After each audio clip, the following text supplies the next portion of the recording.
ஸ்ரீ தியாக பிரம்மத்தை அவரது ஹிருதய தெய்வமான ஸ்ரீராமன் பல சமயங்களில் காப்பாற்றி இருக்கிறான் என்பதை அறியும் பொழுது நமக்கு மேனி சிலிர்க்கிறது. திருக்கோவிலூர் என்று தற்போது அறியப்படுகின்ற திருத்தலமானது பழங்காலத்தில் கோவலூர் என்றே அழைக்கப்பட்டது. இவ்விடத்தை சேர்ந்த சுந்தரேச முதலியார் என்பவர் இங்கே எழுந்தருளியுள்ள மகா பைரவ அம்சமான சுந்தரேஸ்வரர் மீது மிகுந்த ஈடுபாடு கொண்டிருந்தார். ஸ்ரீ தியாக பிரம்மத்தை குறித்து கேள்விப்பட்டிருந்த முதலியார் அவரை எப்படியேனும் வரவழைத்து தம் ஊர் சுந்தரேஸ்வரர் மீது சில கீர்த்தனைகளை பாட வைக்க வேண்டும் என்று பெரிதும் விடைந்தார்.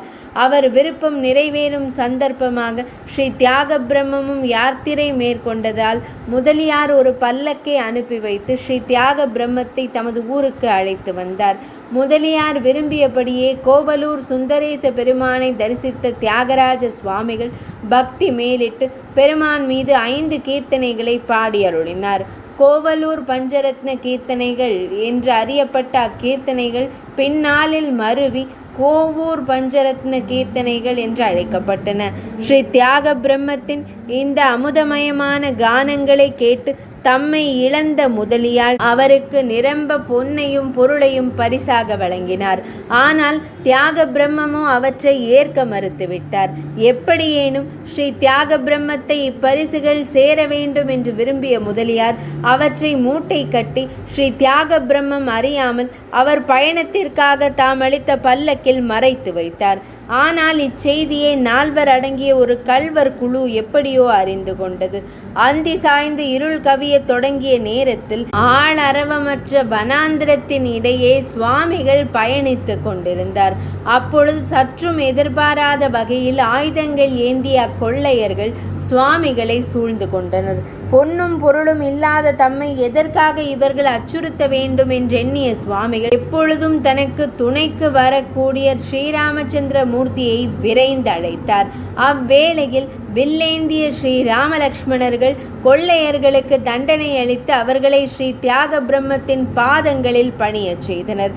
நடுநடுங்கிக் கொண்டிருந்த அந்நால்வரும் சுவாமிகளிடம், ஐயனே, தவறு செய்து விட்டோம், எங்களை தாங்கள் மன்னித்து விடுங்கள். வில்லேந்திய இந்த 2 வீரர்களையும் விலகி இருக்கச் செய்து எங்களுக்கு உயிர் பிச்சை அளியுங்கள் என்று மன்றாடினர். அப்பொழுதுதான் ஸ்ரீ தியாக பிரம்மத்திற்கு தம்மை தாக்க வந்த கொள்ளையர்களிடமிருந்து ஸ்ரீ ராமலக்ஷ்மணர்கள் தம்மை காத்தருளிய விஷயம் தெரிய வந்தது. உடன் அவர் விழிகளிலிருந்து விழிநீர் தாரை தாரையாய் பெருக ஆரம்பித்தது. கள்ளர்களுக்கு காட்சியளித்த காக்குத்தன் தமக்கு தரிசனமளிக்கவில்லையே என்று ஒரு தாபம் அவரை தற்சமயம் வாட்டியது.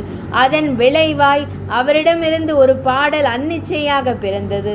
மருகலேரா ராகவா என்ற கிருதியை கீழ்காணும் பொருளில் பாடி தமது ஆதங்கத்தை இச்சமயம் சுவாமிகள் வெளிப்படுத்தினார்.